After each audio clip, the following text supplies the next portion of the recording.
La bruja negra.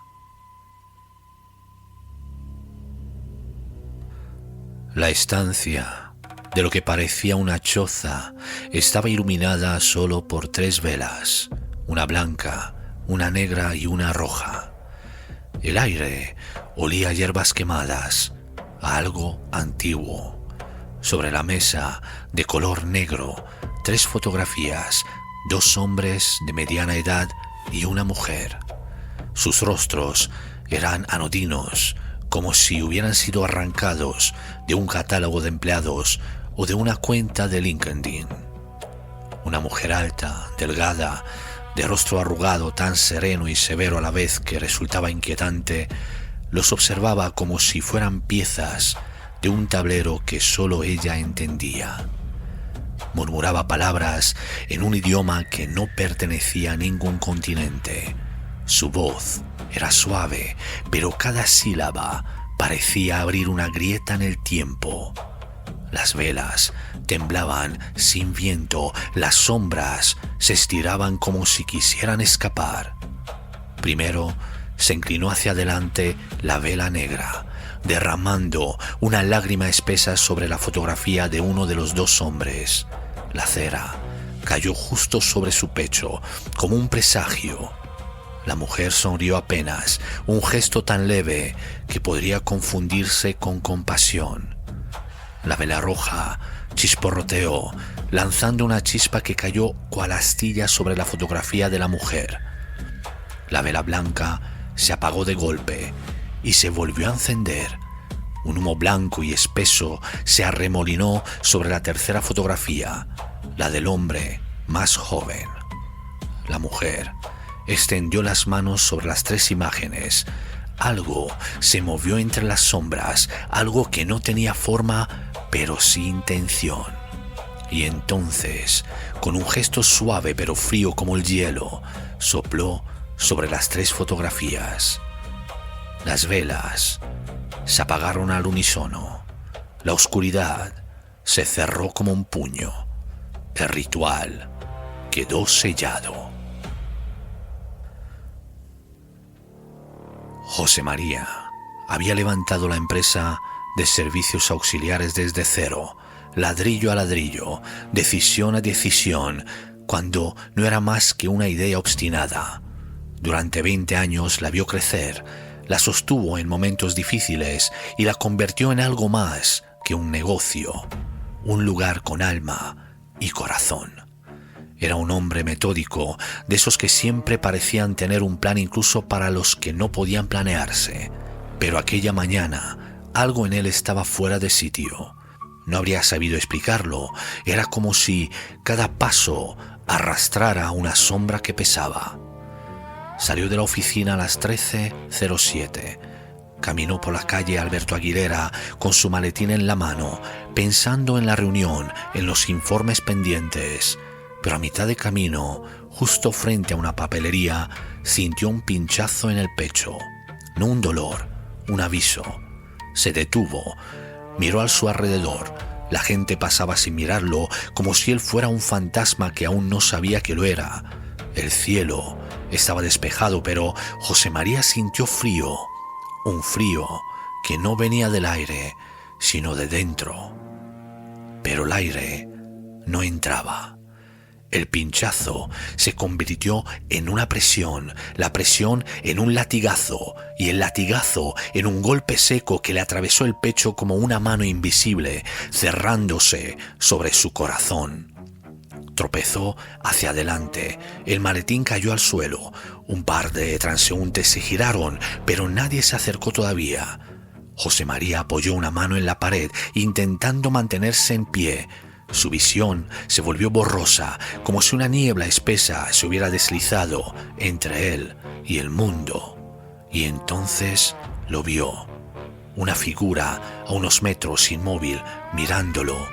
No distinguía su rostro, pero sí sus ojos, 2 puntos oscuros profundos que parecían observarlo desde un lugar que no pertenecía a la calle, ni a la ciudad, ni al mundo de los vivos. La figura levantó una mano, un gesto lento, deliberado, como quien cierra una puerta.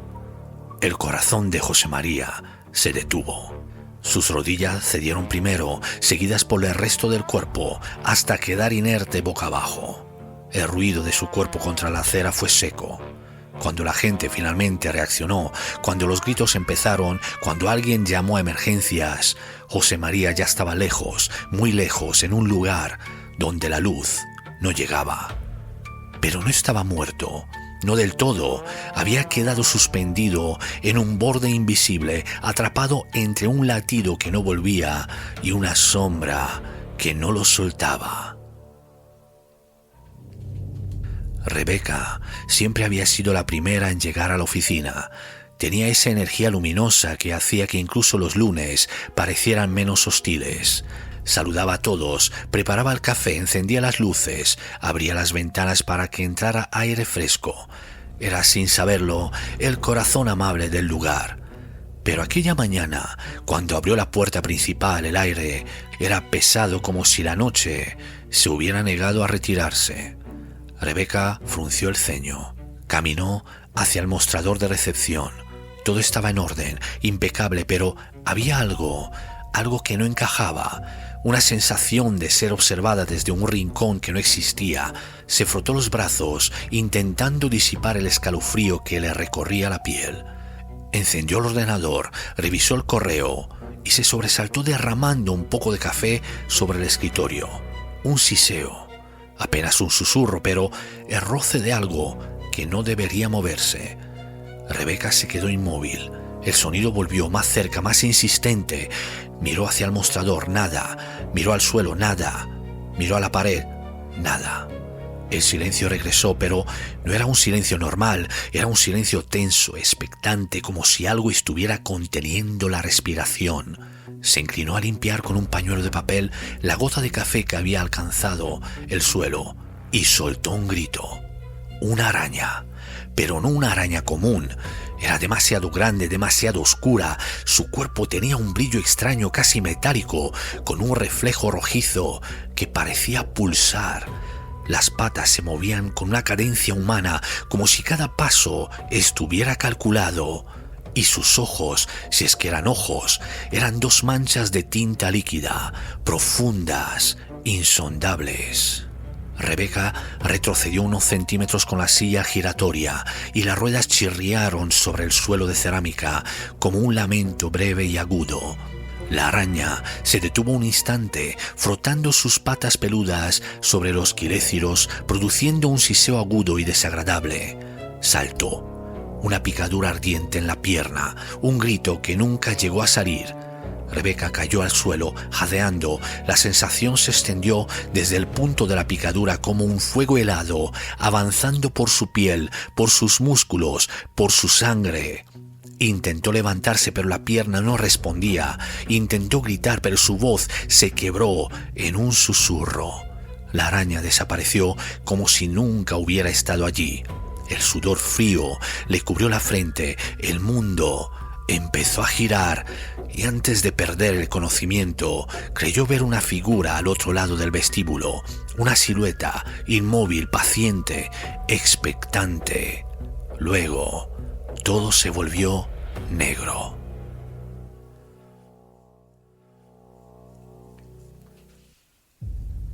Adolfo llevaba días sintiéndose extraño, pero lo atribuía al estrés. Era un hombre de mediana edad, eficiente, siempre dispuesto a asumir más trabajo del que le correspondía. Tenía esa mezcla de ambición y nobleza que lo hacía querido por todos, pero desde hacía una semana algo en su interior se movía con una inquietud que no sabía explicar. La mañana en que todo comenzó, se despertó sobresaltado, con la sensación de que algo había reptado por su garganta durante la noche. Se incorporó en la cama jadeando, con la boca seca y un sabor metálico que no recordaba haber sentido jamás. Pero no había nada, nada visible. Se duchó, se vistió, fue a trabajar. Intentó ignorar la sensación, pero a media mañana, mientras revisaba unos informes, un dolor punzante le atravesó el abdomen. No era un retortijón normal, era algo más primitivo, como si una garra invisible estuviera arañando desde dentro. Se inclinó sobre la mesa respirando con dificultad. No podía hablar, no podía moverse. El dolor se expandía como un círculo de fuego, avanzando por el estómago, su pecho, su espalda. Sintió un sudor frío recorrerle la columna. Notó un movimiento dentro de él, un deslizamiento lento, húmedo, imposible, como si algo vivo se hubiera despertado. Adolfo apretó los dientes para no gritar, se levantó tambaleándose y salió corriendo hacia el baño. Cerró la puerta con llave y se apoyó en el lavabo, jadeando con la mirada perdida. El espejo le devolvió un rostro pálido, desencajado, con los ojos hundidos y un temblor que no podía controlar. Algo se movió otra vez, un espasmo violento, un latigazo interno que lo dobló por la mitad. Cayó al suelo. El dolor era tan intenso que apenas podía pensar. Su respiración se volvió entrecortada, irregular. Sentía que su cuerpo estaba siendo invadido, colonizado por algo que no pertenecía a ningún mundo conocido. En medio del tormento la vio.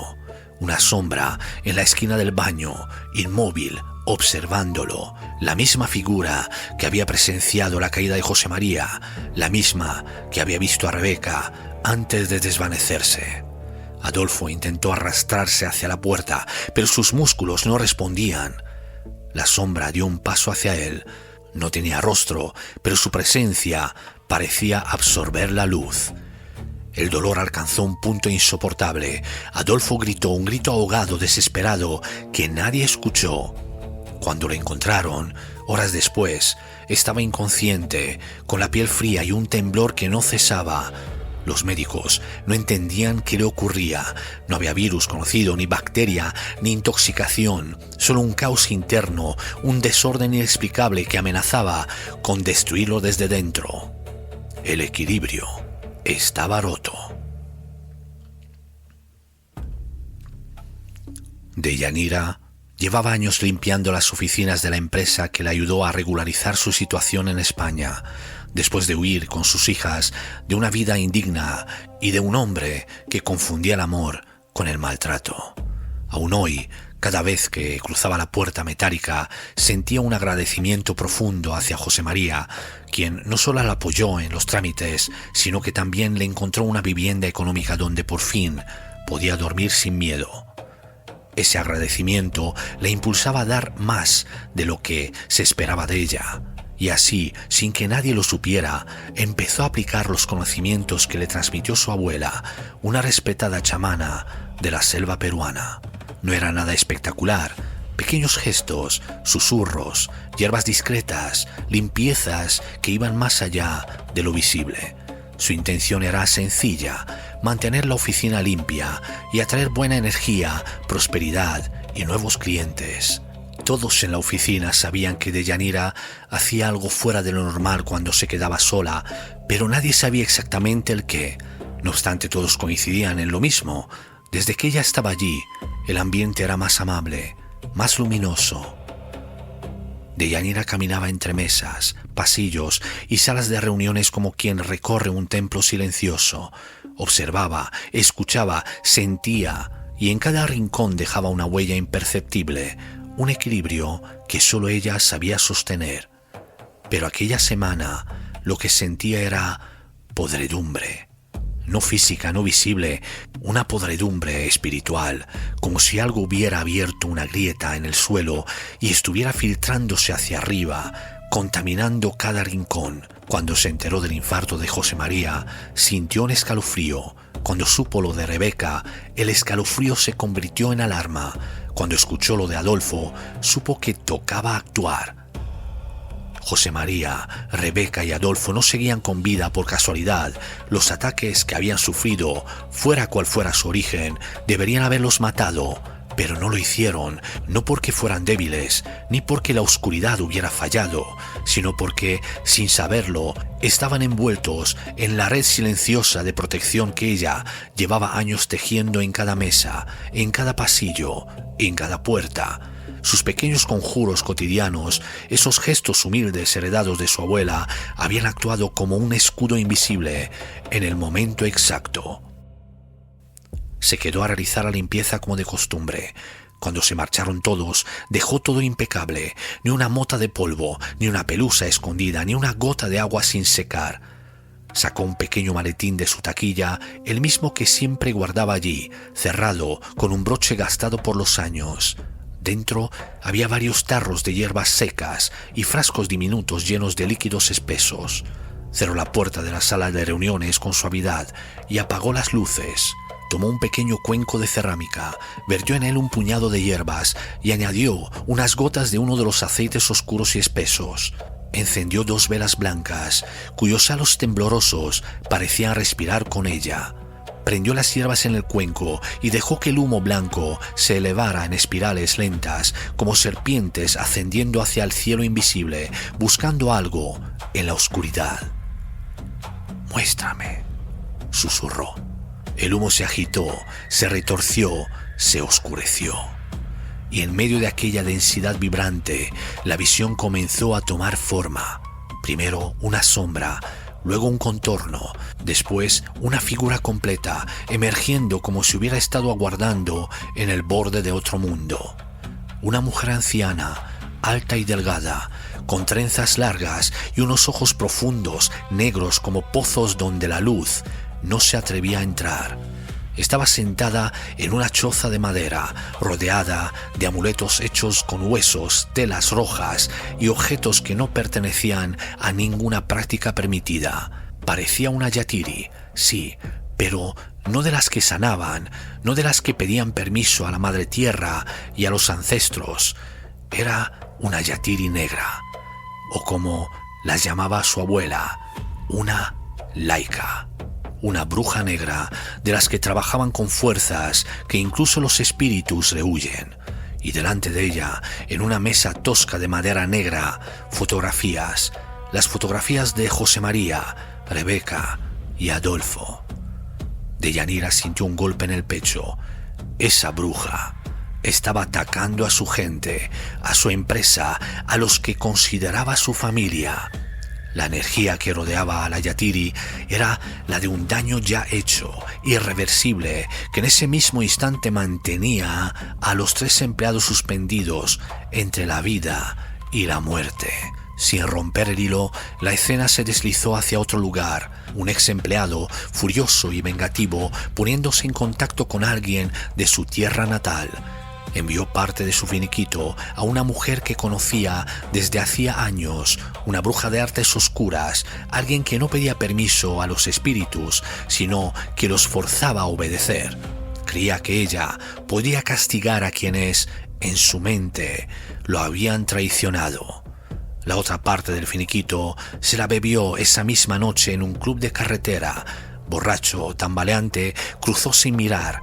Un camión lo arrolló antes de que pudiera arrepentirse. Su vida se apagó, pero su rencor siguió vivo en las manos equivocadas. El humo se enroscó en el aire, formando una espiral que avanzó como un antiguo espíritu serpentino, y la visión regresó a la choza. Allí, la yatiri negra aguardaba erguida frente a la mesa, moviendo las manos con una lentitud que parecía arrastrar siglos. Sus murmullos, apenas un hilo de voz, eran palabras viejas como la tierra, comprendidas solo por quienes habían nacido bajo el mismo cielo que ella. Otra petición, otros destinos truncados. No percibía la presencia de Deyanira, no imaginaba que estaba siendo observada desde un lugar donde la luz y la sombra se mezclaban como aceite y sangre. Deyanira cerró los ojos. La fuerza dentro de ella se abrió como un círculo sagrado. No era la luz suave de los ancestros, no, era un poder más profundo, sobrenatural, un poder que nacía del vínculo con los que agonizaban, del dolor que la atravesaba como una lanza encendida. El humo respondió, girando en espirales que parecían garras invocando. La choza de la yatiri negra tembló en la visión. La anciana levantó la cabeza, inquieta, como si un viento invisible hubiera apagado de golpe todas sus certezas. Pero ya era tarde. Las garras descendieron cerrándose sobre su pecho con la precisión de un ser que conoce los nombres secretos del dolor. El ardor brotó en su interior profundo, antiguo, como si esas garras de humo se aferraran a su corazón desde dentro. Su aliento se quebró.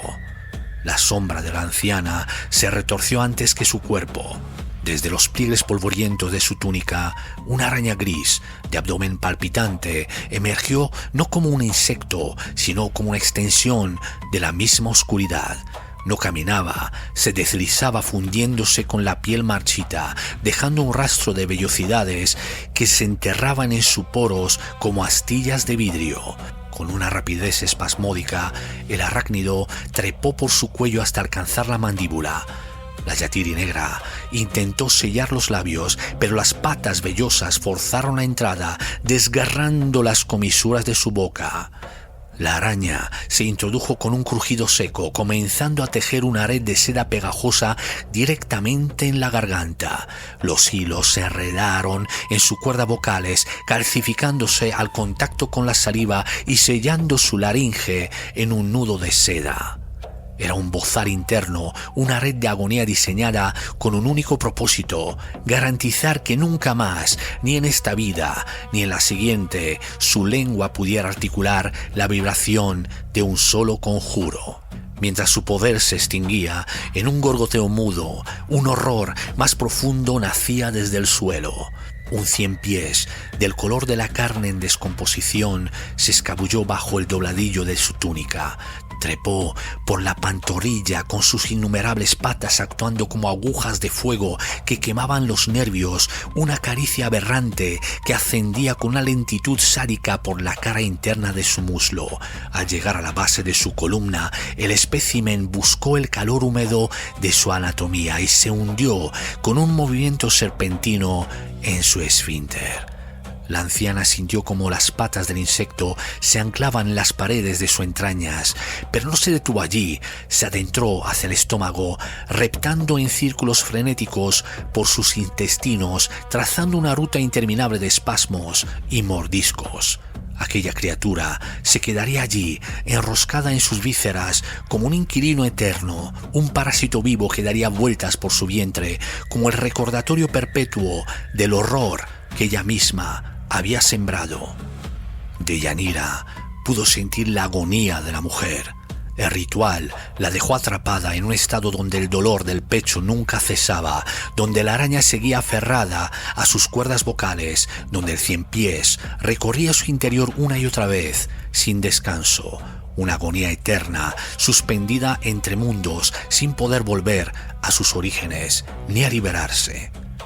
La visión se quebró como un espejo.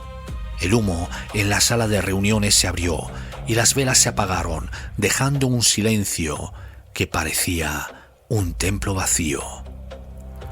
Deyanira abrió los ojos. Los días que siguieron se deslizaron como un susurro tras la tormenta. El mundo recuperó su pulso, lento y tibio. José María despertó entre las sábanas blancas del hospital. Le aguardaba el largo calvario de la recuperación, pero su corazón, terco y valiente, volvía a marcar el compás de la vida. Rebeca abrió los ojos con una sonrisa tenue, como un amanecer frágil mientras el veneno se batía en retirada. La necrosis que amenazaba con devorarla se desvaneció, dejando en su pierna una pequeña cicatriz, una medalla de guerra, el recuerdo de una batalla que la muerte perdió. Adolfo, que ya se desdibujaba en el umbral de la muerte, sintió como la vida lo reclamaba de vuelta con un golpe eléctrico. El vacío negro que le roía las entrañas fue expulsado de raíz y el color regresó a su piel con la fuerza de un incendio, borrando las huellas del cadáver que estuvo a punto de ser. Para los demás, aquello fue un enigma bendito. Los médicos se refugiaron en la palabra milagro para ocultar su asombro, y en la oficina se habló de una suerte caprichosa. Pero solo Deyanira sabía la verdad. Caminaba por la oficina en silencio, tocando cada mesa, cada pared, cada rincón, sellando, protegiendo, cerrando las grietas que la oscuridad había intentado abrir. Sabía que la Yatiri jamás volvería a herir un alma. Su maldad ahora era solo un eco ahogado en seda y tierra. Pero también sabía que la oscuridad no muere, solo aguarda en los pliegues del mundo.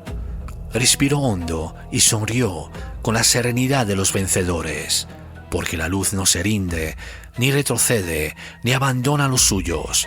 La luz no conoce el miedo, y mientras ella permaneciera en pie, como un faro inamovible, las sombras no reclamarían a nadie más.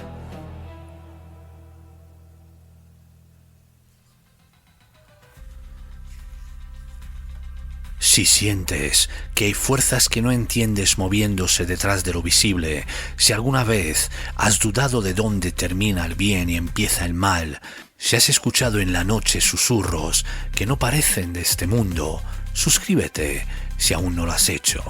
Acompáñame en este descenso donde lo sagrado y lo profano se confunden y donde cada sombra puede ser algo más que oscuridad. Hasta la próxima, queridos insomnes.